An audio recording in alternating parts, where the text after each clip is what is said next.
Welcome back to the second part of our conversation with Dr. Jack Groppel, talking about his new book, The Mountains Within. This is the Racquets United podcast. Jack, welcome back. Thanks for hanging with us. We had so much to talk about in part one. Yeah, we had fun. We did have a lot of fun, and we're still having fun. I know. Now I really want to dig in to, this is you. This is your background. This is your science. This is your work. Okay. And it's really the art and science of coaching.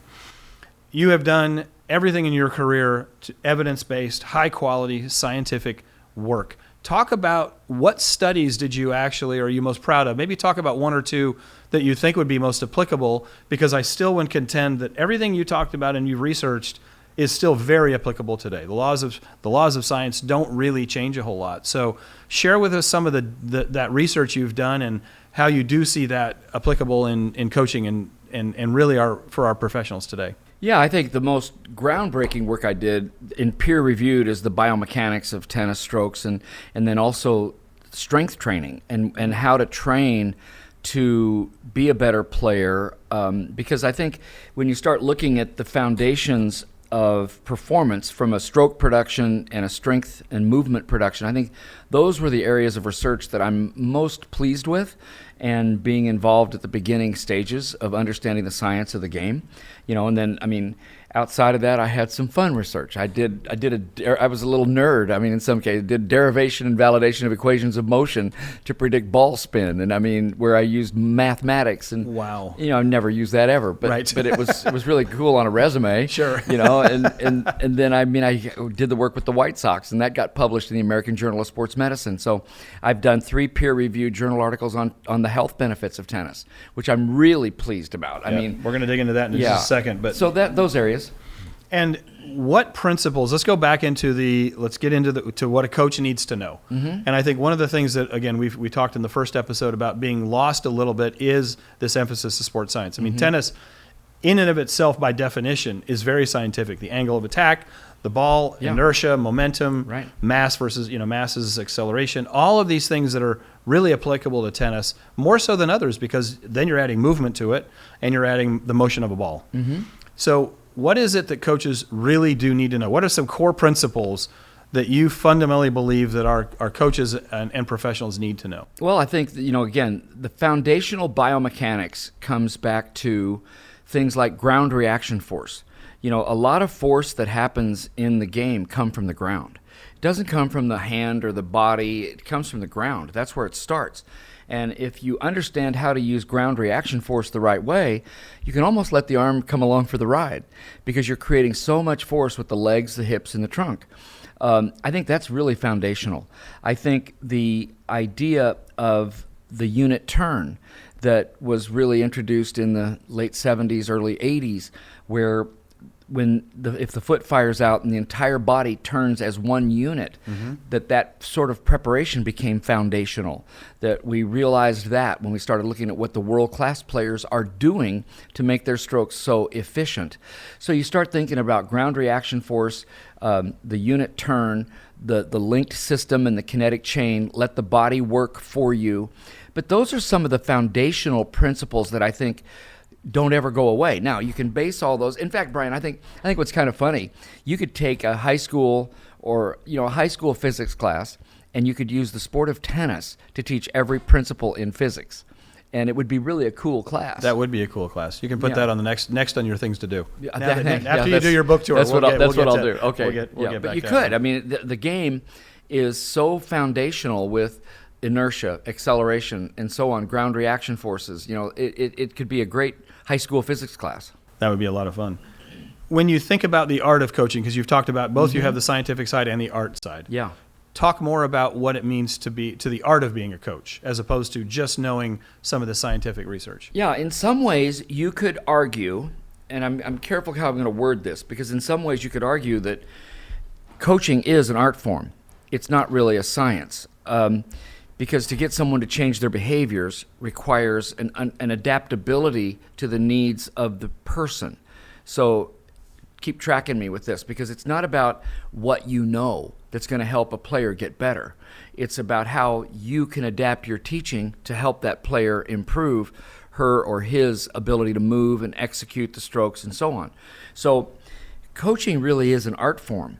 yeah, science provides a great foundation. And that's why I've always said the art and the science, because I don't want people to think that it's, I mean, here I am, the scientist, and it's all about science. No, it's not. Science is the foundation, but it is an art to be able to apply the science to the needs of your student. That's what's really key to this. What do they need to hear? What does the helps student- them? Yeah, what helps them get the best out of? You see, I think out of that's that what a information? player's coach is. Okay. A player's coach is someone who talks to the player or the student in what they need to hear, not what we know. It's not what you and I as coaches know. It's what they need to hear as a student to acquire skill and improve. So that's a fundamental difference, because as humans, if you think about it, we are taught to speak, to spell, we're not taught to listen, and we're not taught to really understand what the needs of someone are. So that requires an art to understand the needs of our student. And that's where I'm coming from when I talk about the art form of coaching. Talk about, I mean, there's three clear ways to learn, or people do learn.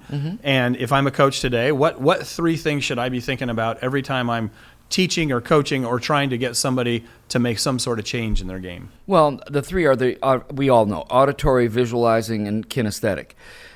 Very few people are only auditory in how they learn things, and especially a sport like tennis. You're not just going to speak to somebody in a living room and tell them what to do on a forehand, and then they're going to go out and do it. That's not going to happen very often. But they might be auditory and visual. So you speak what you need them to do, and then you demonstrate what you need them to do, and they visualize it, and then they can do it. And then others are kinesthetic, or they're a combination of all of them, where the athlete or the student have to feel what's happening. They have to experience it. It's experiential learning. So we as tennis teachers and coaches and racket sports professionals have to realize it's about the needs of our student. And then what do I know? For example, the law of inertia. How do you teach that auditorially? How do you teach it visually? And how do you teach it kinesthetically? I think I would challenge everybody. Take everything we know, and then how would you teach that to the three different kinds of learners? Right. And that would be a great exercise, by the way. Be a good content piece. We're going to put that on number 2, that on the class of physics and tennis. Okay, great. I love There you that. go. Good. We're building more content. If you're going to look at a student from a coach's perspective, and you're going to assess that student and try to help evaluate that student as a player, wherever they are in their journey, what are the things that you would look for first at that student? How good is the student? How Let's assume they're a good high school player. Okay.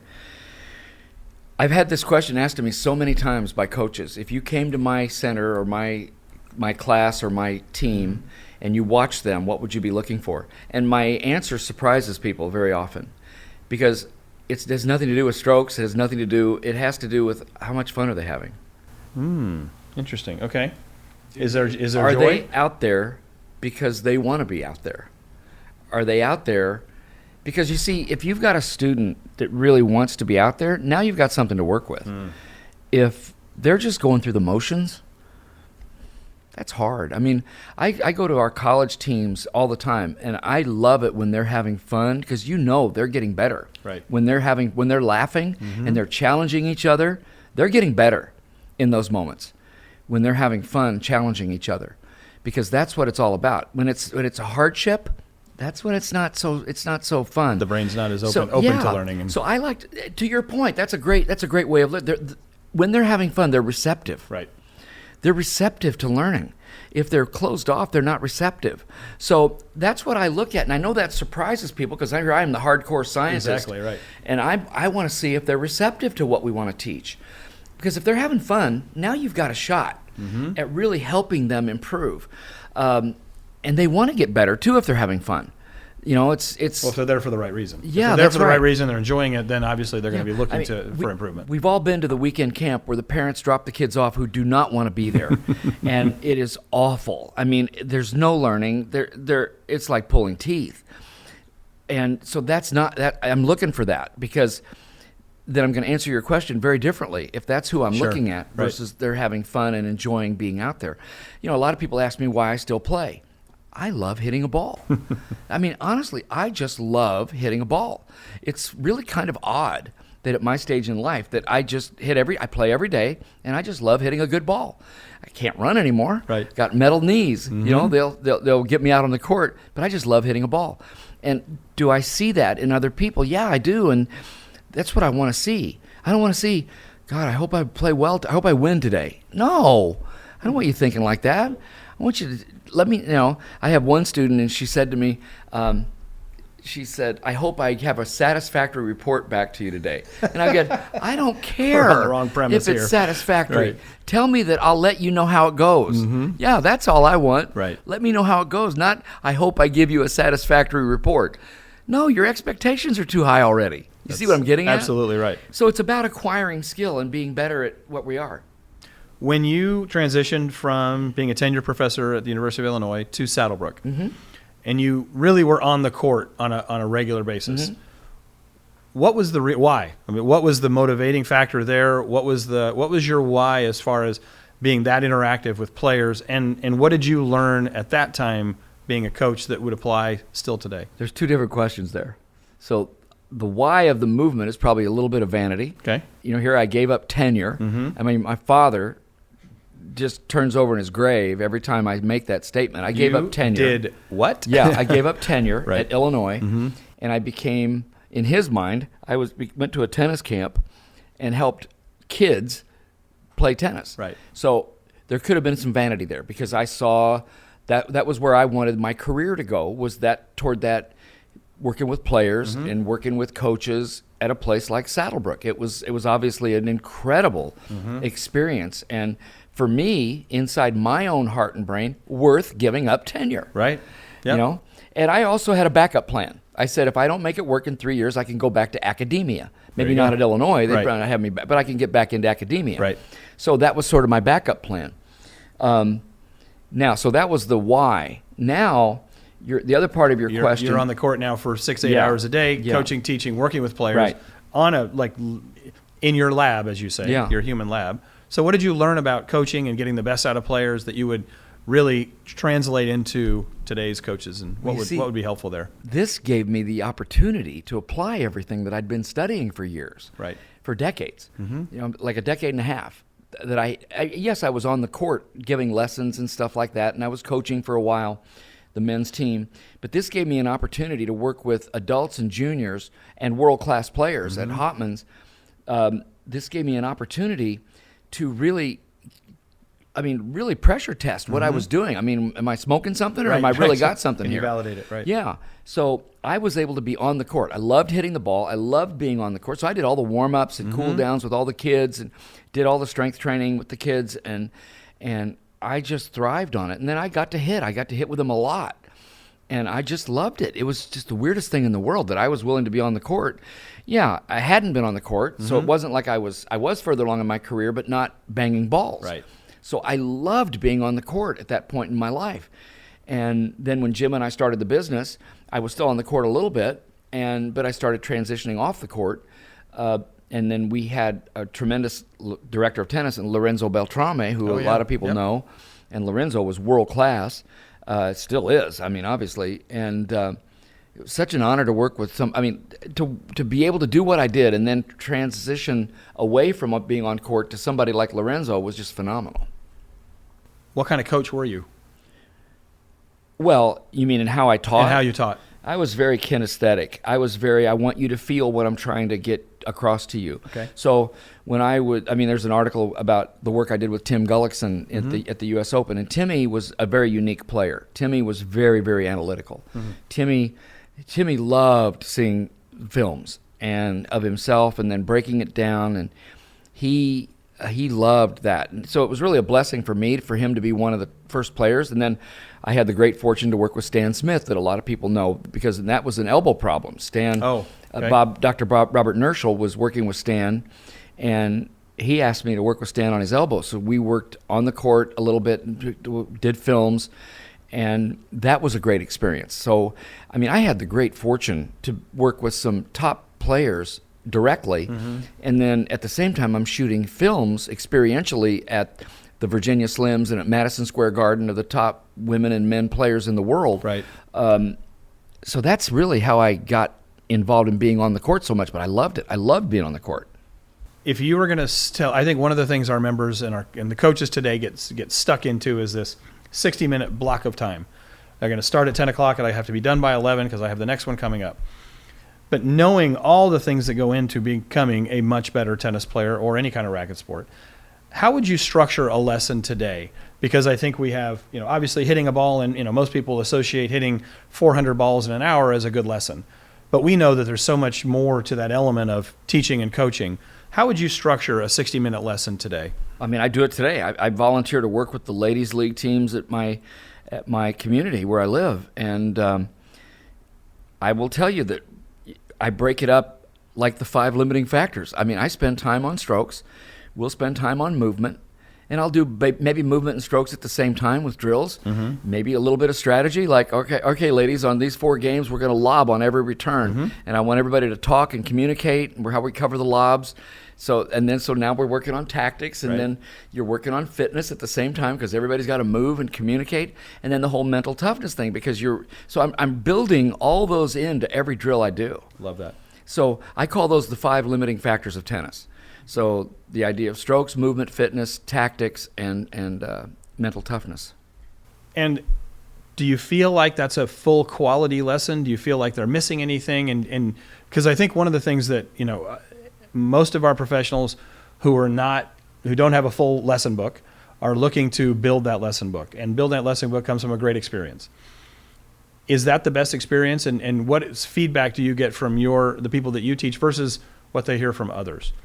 Well, it may not be fair. I mean, they like working with me, and mm-hmm. that may not be a fair assessment, to be very honest. I think what I think is key, if you want to build your portfolio, if you were a young pro coming to me and asking me, what do I need to do to build your portfolio? Mm-hmm. It's build an amazing lesson plan in who you are and what you do, so that when people leave your court, they feel like they've almost gotten a life lesson, not just a tennis lesson. That's perfect.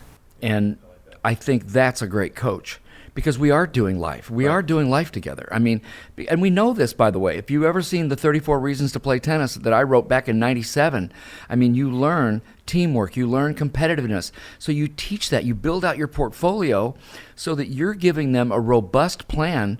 Yeah, they've been on the tennis court with you, but they feel like they've gotten a life lesson. That's honestly, and I'm not blowing smoke. I really do believe that's possible. I think we've all said it, that we do more than just teach. We change lives. We help improve lives. We take people through a journey, and that journey does include everything related to life. So you brought up the 34 Reasons to Play Tennis. Mm-hmm. You did scientific research on that, but more importantly, as we said in part 1, your parents said you should play tennis because you can play for your life. Yeah.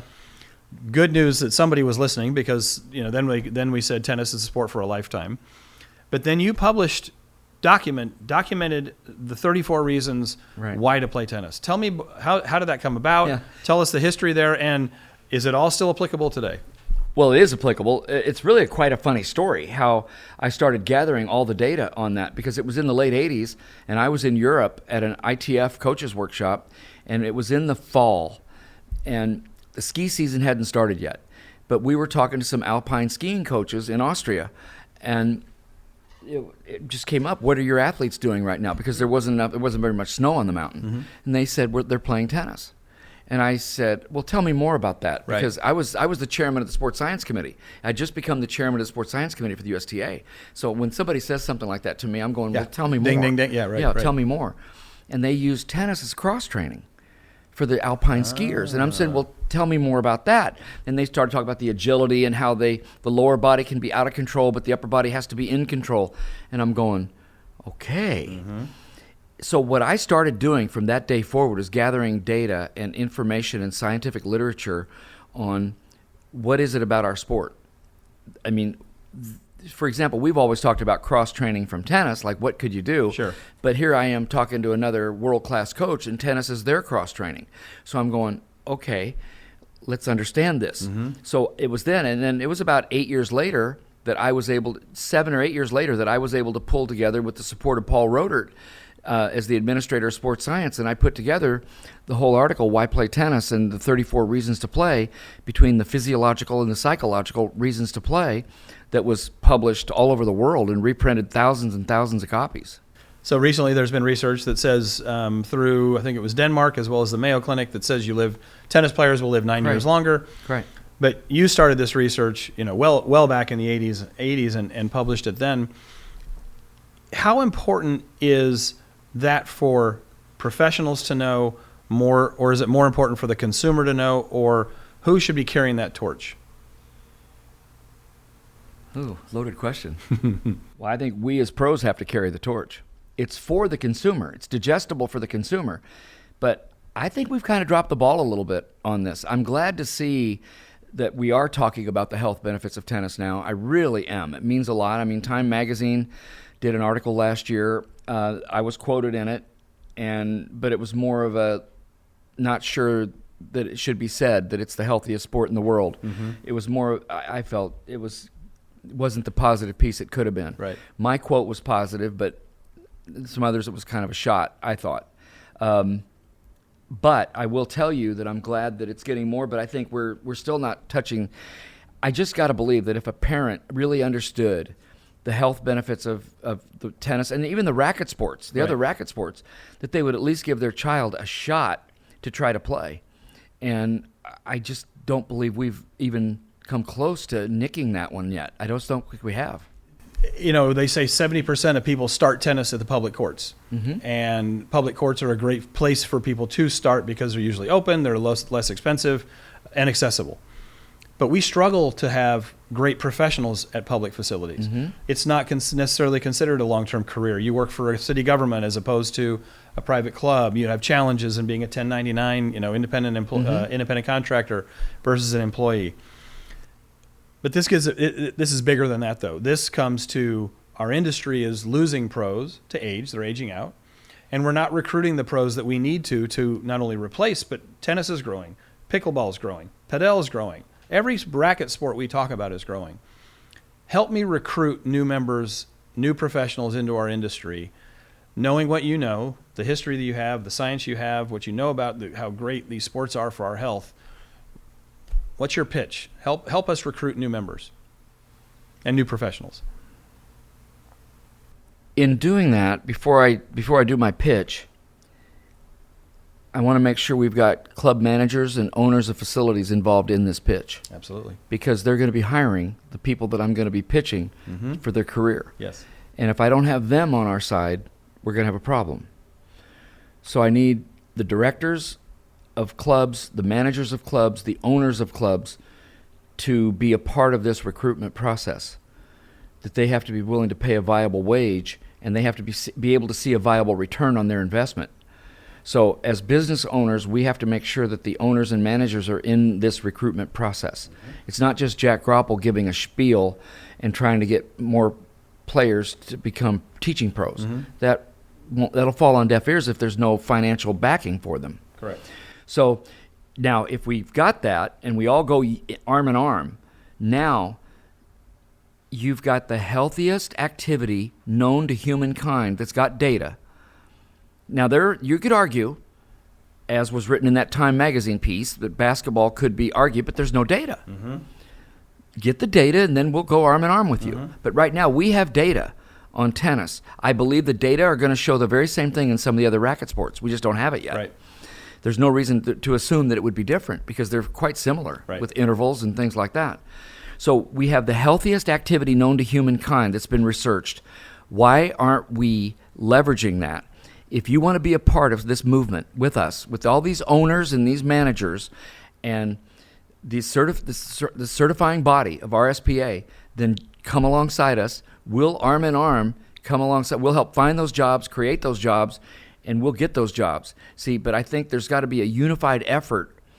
It's more than just recruiting someone out of college or off the court who's a player. It's creating the semblance of a community in promoting the racket sports. But the evidence is there. And I believe the business models are there. The business models are definitely there. Yeah, the business models are there. It's just a matter of people aren't aware of all the business models. They're not in tune with the business models. So, yeah, I can sell. I mean, tell me that I get to sell the game of tennis. I can sell ice to an Eskimo if you do that.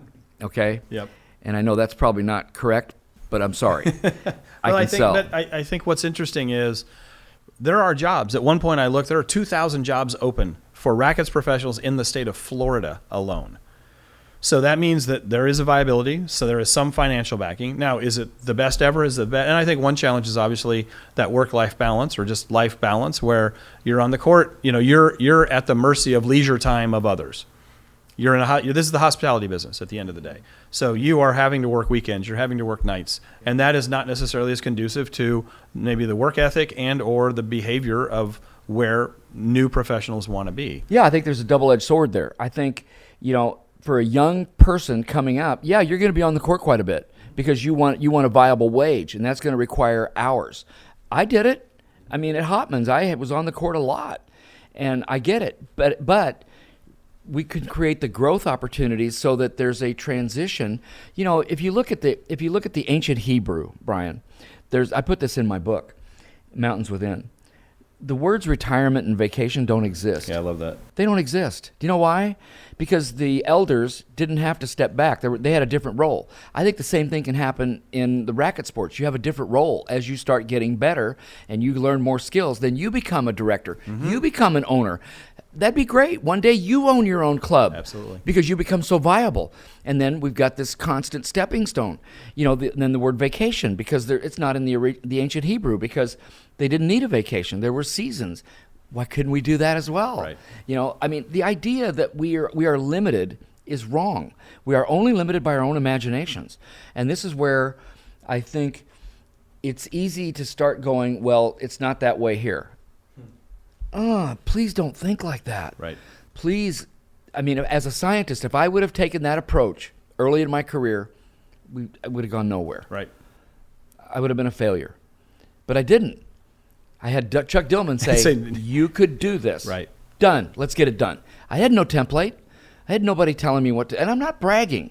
It's just a lot of us, Jim Lair didn't either. None of us had a template back in the day. Not when you're innovating, you're leading, you're trying to change the paradigm of what's happening. Be a leader. And you believed in it so much you gave it away for a good portion of it. But it's be that leader. Yeah. And don't take no for an answer. Or don't take, that's how we've always done it, as an answer. Yeah, and by the way, I wasn't making very much money in those days. You're having ramen noodles. Yeah, we've done it, right? That's right. It is tough right out of the chute. You're not going to be making gajillions out of the chute. You're not. But nowhere in life is a free lunch. No. It's not. It's a matter of creating the tiered system of, get in, bust your rear end, pay your dues, now you get a director job. Or you get a head pro job, then you get a director job. Then, hopefully you've learned how to manage your money. Yeah, maybe you become a partner and you end up owning a club one day. Yeah. And you're still in the industry. You're still changing people's lives. You're still having a positive impact on people. And now, going back to what you said earlier, you're having the ability to mentor others. And there's no reason you can't do that. Correct. None. Nothing standing in the way. Nothing. Especially in today's environment where you have more money going into investing in new facilities, new racket sports facilities, than ever before. You have new formats all over the country. You have tennis facilities that are adding pickle and paddle. You have pickle and paddle and squash facilities that are opening in New York City. So there is nothing short of opportunity, I think, in this industry right now. Well, and you see, this again comes back to the whole reason I wrote this book. On day 2, I saw the peak of the mountain, and I just said, I can't blanking do that. Right. It's too far. It's too high. And that's the same thing in our careers right now. I'm sure a young pro hears us talking, and they go, "Yeah, that's easy for you to say. Too long a path, man." Right. Yeah, dude, look where you are in your career. Yeah, but you can take the next step, and you can take the next step, and then suddenly, maybe 10 years from now, oh my gosh, look what happened. Then 10 years after that, maybe you're in your 40s now. Look at what you're doing. 10 years after that, you're in your 50s, and now you're a manager, and you're making well into 6 figures. 10 years after that, you now own a facility, and you're making millions. Right. Honestly, one step at a time. Not only one step at a time, but I think it goes back to what we talked about on again in episode 1. We talked about rebranding and building that reputation, building that work ethic, because I think that would then, and if you build that team around you, somebody to be honest with you and say, you know what, as an assistant, I worked 80 hours per week. I didn't love it, but I did it because I learned what to do, what I needed to do, and how to get there. And then I was promoted, then I was promoted, then I was promoted. But you need somebody to kind of hit that reality check with you that we all started here. Yeah, we all, I mean, I did too, just like you. We all started here. We all did the grind.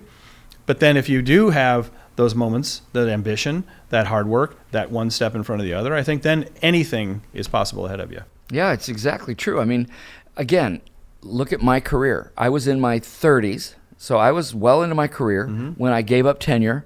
I was like 36, 37. Here I am, I go to Hopman's. Now I'm on the court 6-7 hours a day. I could have easily said, no, this isn't for me. I don't want to be on the court this much. I had life made. I was a professor. Right. No. I was on the court a lot at that in my 30s. And I mean, yeah, it's hard. It is hard. I get it. I'm not trying to minimize that part. But think about other things that are hard. Being a lawyer is hard, and you're still commission-based as a lawyer. For a while. You're clerking for a while. Yeah. You're putting in the hours. Investment banking is hard, long hours. You're an analyst. You're an analyst in for a while. investment banking. You're still commission-based. I mean, every other industry I can think of, everybody's commission-based. You're always dependent on the next job. I mean, think about when you were at HPI. You guys were you were relying on the next job. You were hustling. You were always working, always looking for that next. Just to amplify your point, I'll never forget working with, I won't say the name of the firm, but I was working with a gentleman who was a managing director at a big firm in New York City. And he came up to me after hearing me speak all day on our energy management curriculum. And he said, I want to just share with you what I had to do when I was an analyst. And I said, what's that? And he says, well, here I was, I had a great college degree. I was 25 years old, and I was trying to climb the food chain, trying to do well. He said, we would be done. Trading would stop at 4, and I would stay in my office because we had this whole FaceTime attitude, and I would, these were his words, mindlessly stare at my computer until 7 o'clock at night for 3 hours every day. Friend, let me bang balls for 3 hours. Absolutely. Exactly instead of right. stare mindlessly at my computer to pay my dues to become a managing director. Right. I mean, that was his exact words, mindlessly stare at my computer. That's fascinating. It's fascinating. Okay, let's switch gears a little. I want to go back to the sports science. I want to know where we lost our way on that. Where did sports science stop, and we kind of brought the level of education, the level of quality of our professionals down. And as you said, you just stepped off of the USTA Sports Science Committee. Just like anything, things change, people change, etc. But we both estimated that was kind of 2003-ish. But since then, we really haven't seen an emphasis in sports science, in learning and teaching, and making sure that anybody that is on the court is very well educated, knows the basics, knows the fundamentals and the principles. Where did we lose? And I guess more importantly is, how can we bring that back to us so that this becomes a principle that we all continue to believe in going forward? Yeah, I don't know if I have an answer for you. When I went off the committee, we were really active. I mean, Paul Rodert was amazing. Jim Lair was amazing. We had such incredible members. I mean, Vic Braden, Robert Nerschel, Bob Singer. Goodness gracious. We had some of the top people in the world on our sports science committee. But they were all productive. Ben Kibler, Jeff Chandler. I mean, we had some of the most productive people in the world. So everybody was churning stuff out. But they wanted to do it under the umbrella of Sports Science Committee. And they wanted to. It wasn't us manhandling and everything. They wanted to do this because we were getting recognition. We had a sports science newsletter. We were doing all these things to get the word out and improve education of coaches and players. And then Paul left, Jim left, I left, and I don't want to make it about personalities. I don't really want to. I don't know the answer though as to why. But do you feel that we've kind of lost our way on those core principles being fundamental? Because I think if we went out and interviewed all of our professionals and went out to the industry, we wouldn't have a huge basis of those principles in our knowledge bank as we started and as we're teaching every day. Let me word it this way. I believe there is a void. I don't know what happened. I don't know, and I don't want to lay blame anywhere on a person or personalities. But there is a void. Right. There's no question that we don't have, sports science doesn't have the impact. And I know that I might hear, well, you guys did everything, or we already know everything. And I mentioned this earlier, that the brain, for example, that's a frontier we don't know very much about. Artificial intelligence, we know very little about how that could assist us, not take our place. See, a lot of people misunderstand that. But artificial intelligence could really support us in a big way, but we don't understand how. Right. And I think there's just open frontiers out there still. I mean, the whole idea of skill acquisition, you know, the whole idea of psychology. I mean, physics hasn't changed, but yet, I mean, think about what we've done with athletes. The equipment is better than it's ever been. The athletes are bigger, faster, stronger than they've ever been. Okay, now, are we preventing injury? Or have we created such a strong athlete and that now we're causing more injury? See, nobody's doing the data on this. Correct. I mean, or at least I'm not aware of it. Maybe they are. I'm not aware of it. But so we did a whole lot to help improve training, improve equipment, improve the psychology, improve everything. But now, what are we doing as a check and balance to keep improving or to alter to make it even better? See, so there is a void. I don't know why though. But so what do we do about it? Let's jump forward and think, how do we reintroduce this? How do we make this a critical portion? Because I think part of this leads to that validity of why you need a coach, why you need a certified coach, why you need a coach that understands how to, you know, how learning and teaching work. So if you're going to wave your crystal ball or wave your wand and have a crystal ball, what would you recommend we do to bring back sports science to the forefront of how we think about education? Well, someone has to lead. Someone has to lead. Now, that might be a group, that might be an organization, that might be, I don't know. Someone has to lead, though. The biggest danger from my perspective is, well, let's all talk about it. Let's create a committee and understand what we need to do. That's not the way it's going to. I mean, trust me, if I would have ever done that, or Jim Lair would have ever done that, or Paul Rodert, or Ron Woods, nothing would have happened. Right. You know, I mean, Ron Woods made a voluntary statement, and he volitionally said, other countries are ahead of us. We have to understand what's going on. Right. And we went after it to understand what was going on. And you might say, well, that's not the case anymore. We're ahead. Okay. Are we? Right. Because if we are, that's great. Yep. If we are, I'm all for it. But I don't know the answer to that. So I'm just trying to answer your question in the most positive way I possibly can. But yes, there's a void. And somebody has to lead. Somebody has to lead. Are there principles in the new player that you've seen today? Open stance, bigger motion, faster swing speeds, heavier topspin, different equipment, polyester strings, that you think would change your mind as far as the application of the science that you've already done research on? Or are there opportunities you think for potential studies in the future in this world? Well, you know, you have to be careful how you answer that. I mean, look at the talents that we're the top two right now in Alcaraz and Sinner. I mean, incredible, amazing talents, and they can do things with a racket that most people couldn't before. But when McEnroe was playing, we would have said the same thing. Absolutely right. He was an artist with the racket that he had. Magician. You know, that Dunlop racket. It was a wooden racket, but he was an artist with the Dunlop racket. You know, what would McEnroe have been like with the rackets today? You know, with his artistry, you know, but then again, then bring the training in. Right. Now you got the bigger, faster, stronger with the great equipment. And again, my point is, can we do things better? Right. See, we know to ask that question. And I'm not saying let's make Alcaraz better than he is. I don't know if you could. But is that optimal for everybody? I mean, he might be a generational talent, he and Sinner. But if they are, let's understand why. Right. You know, let's understand. And maybe we are. Maybe somebody is doing this research, and I'm just not aware of it. So, I want to keep that door open, that somebody's doing this. But, gosh, it'd be great to do coaching education if you're the one doing this. Absolutely. Don't keep it to yourself, because this is really key, because we've got generational talents. I mean, Sabalenka, what do you hear about her? Hits a forehand harder than the men. Do we really understand? Now, I understand video technology and everything else, but do we really understand the mechanisms by which she's able to do that? And are coaches being taught? And if not, why not? Right. Maybe you want to prevent injury. You see, there's always reasons that I might not be aware of. But, and if we are teaching it, where is that information? Because I'd love to read it. Exactly right. I'd be all over it. Right.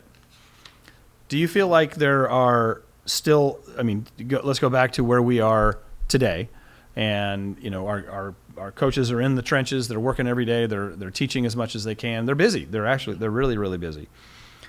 But how can they take some of the lessons you've learned emotionally, physically, spiritually, and use that to perform their best? You've worked on topics like performance management. Or energy management. Sorry, Mm-hmm. You've worked on the corporate athlete. Mm-hmm. Things like that. How could they apply to our coaches today?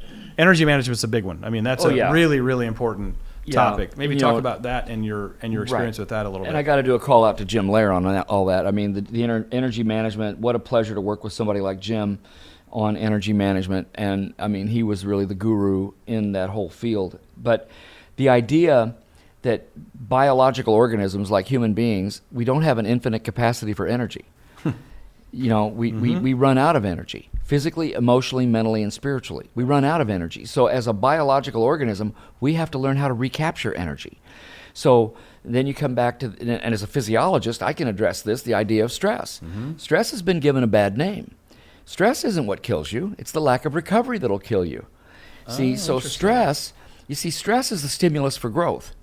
Think about how you grow a biceps. Mm-hmm. You train the biceps, then you give it 48 hours to recover, then you stress it again. Break down muscles. Stress is the stimulus for growth. Recovery is when growth occurs. If there is no recovery, there is no growth. And this is what happens to us in life. And this is why the game of tennis is so beautiful, Brian, because it teaches natural recovery. Yes, it does. You have 20 seconds in between points to recover. You have 90 seconds on the changeover to recover. You are forced to learn how to recapture energy. Especially if you have a negative result and you want to make it a positive result. Yeah, so tennis is a life lesson. And we're not getting that across. It's a lesson in life. Mm-hmm. How to live life by to oscillate. Stress and recovery, not linearity. See, but what happens in life, we become that rock skimming across the surface, and we can't go deep. Right. So now you get into the spiritual component. What's the why? See, if we're skimming across the surface of the water, we can't go deep. There's no spiritual connection. Mm-hmm. There is no purpose component. So now we've lost the heart. And yet at the same time, show me an athlete with a great heart who has lesser skills. I want the one with the heart. Right. Because they'll fight. Yes. I want that fighter. I want that one. And I see this all the time in some college kids that you see them. They're fighting like crazy. They might be the best player, but they'll stay out there with you. Right. And I love that because that's something our sport teaches if it's coached the right way. Correct. If it's coached the right way, which I think, and that's what makes our game so much fun. When you've talked to people about energy management, what are some 1, 2, 3 tips that you'd recommend or that you'd give them to sell? Here's how you help yourself. Well, first we start with purpose. I mean, you think about resilience and everything starts with purpose. So what matters to you? That's where you start when it gets to energy management. Because if you could come up with the purpose piece, like I don't mind that, my mission statement is to be the man, the father, the uncle, the godparent, the nephew, the brother that God created, and the leader that God created me to be. That's my mission statement. Mm-hmm. And it's one statement, and that took me a little while to develop. Mm-hmm. It wasn't easy to develop that, but that's my mission statement. And I think what matters to you from a purpose perspective, then once you've got that purpose statement, now understand that you're biological. You can increase your capacity in every dimension. You can have more physical capacity, you could have more emotional capacity, you could have more mental capacity. So emotionally, are you scattered, or are you for example, do you thrive on survival-based emotions or opportunity-based emotions? Mm-hmm. Survival-based emotions like impatience. If you're chronically impatient, that's not healthy. Nobody wants to be around you. Right. And if you're chronically the other way, nobody wants to be around you either. If you're bouncing off the walls, right. So the idea is linearity is dysfunctional. Mm-hmm. So the idea of oscillating, and you can think about grief counseling. Somebody that goes through grief counseling, a grief counselor will tell them it's okay to grieve, but don't get stuck there. Right. Go to a movie, then go back and grieve. Go with some friends, then go back and grieve. Be intentional with it. Be angry, then go back and grieve. You see what I'm getting at? You oscillate. So this is life as well as just. So we learn a lot from different areas of life. So capacity, so purpose, capacity, recovery. Those would be the top 3 things that I would mention around energy management. who do you look to in our industry? I mentioned some of the people that might be on the Mount Rushmore of sports scientists, of coaches, of top leaders. That was the Hotmans and the Bradens and the Vandermeers and the Burwashes and the Lairs and you. And again, we're so honored for you to be here today. Thank you. Who do you look up to today? Still living. Still living. Jim Lair. And why? No question. Well, he's like my brother. I mean, I've known Jim since the late 70s, and we ran a business together, a successful business. When you do that, you go through the trials and tribulations of life together. So the one man that I look up to professionally is absolutely Jim Lair. How did you guys meet? In the Roosevelt Hotel. Oh, New York City? At the Tennis Teachers Conference in New York City. Annie Miller from Oregon heard me speak. She came up to me and she said, "There's this guy who I just heard speak that you should meet." And I said, "Who is it?" His name's Jim Lair. And I didn't know who he was. What's he do? He's a psychologist. Now, you got to understand that I had Bob Singer as my advisor, who was president of International Society of Sports Psychology. And I'm going, I don't know, Annie. And she literally grabbed me by the corner of my shirt and she said, "No, you have to go. I know right where he is right now." So she takes me, and Jim is in the lobby. I can see us meeting right now in the lobby of the Roosevelt Hotel, right next to one of the small staircases, and that's where we met. Oh, fantastic. And it's kind of funny. Two guys our age meet in the 70s, and you say you're going to keep in touch. There's no social media. Oh, right. We're going to write letters to each other. As divine intervention might have it, we started traveling all over the world representing the U.S. At sports science and international tennis conferences. So suddenly we're together all the time. Right. And then it worked out that Rick Vetter, who's a member of ours, introduced me to Tim Gullickson, and Tim said, "I'd like you to maybe spend some time with my brother, but he's working with another coach." And I went, "Well," and this is public knowledge, what I'm going to say right now, this story. And I said, "Well, who's his coach?" And he said, "This guy by the name of Jim Lair." and I was like Buddy in the movie Elf. I know him. And it was so funny because it worked out then that the four of us were together for a while. It was fun. That's amazing.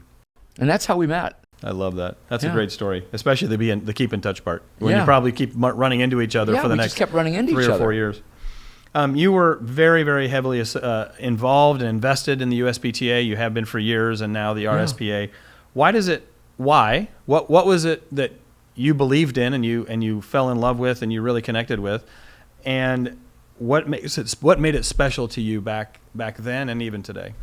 Well, I'll never forget Bob Cust tested me. Custer. In Ohio. He was in Illinois at the time. Bob was my tester, and I've been traveling all over. I've been doing a lot of conferences, and people were asking me, "Why aren't you joining?" And I don't know, I kind of was full of myself that I didn't need it. And then I started realizing that if I really wanted to be a part of something bigger than me, that I needed to start. And it was USPTA, and yes, I got involved. Dennis Vandermeer and I got to meet each other, and I got connected with him and with PTR, but I became a certified member, and Bob Cust was my tester for what has now become RSPA, and I never forget it. It was wonderful. Then Bob and I were friends, and he just texted me recently about I received a wonderful award at the University of Illinois, and Bob sent me a nice note. So, Custer, I met Custer in the Wilson days when he was doing Wilson accessories for us. Yeah. And if you were going to pitch somebody on why should you join an association, obviously we'd love for it to be the RSPA, but why?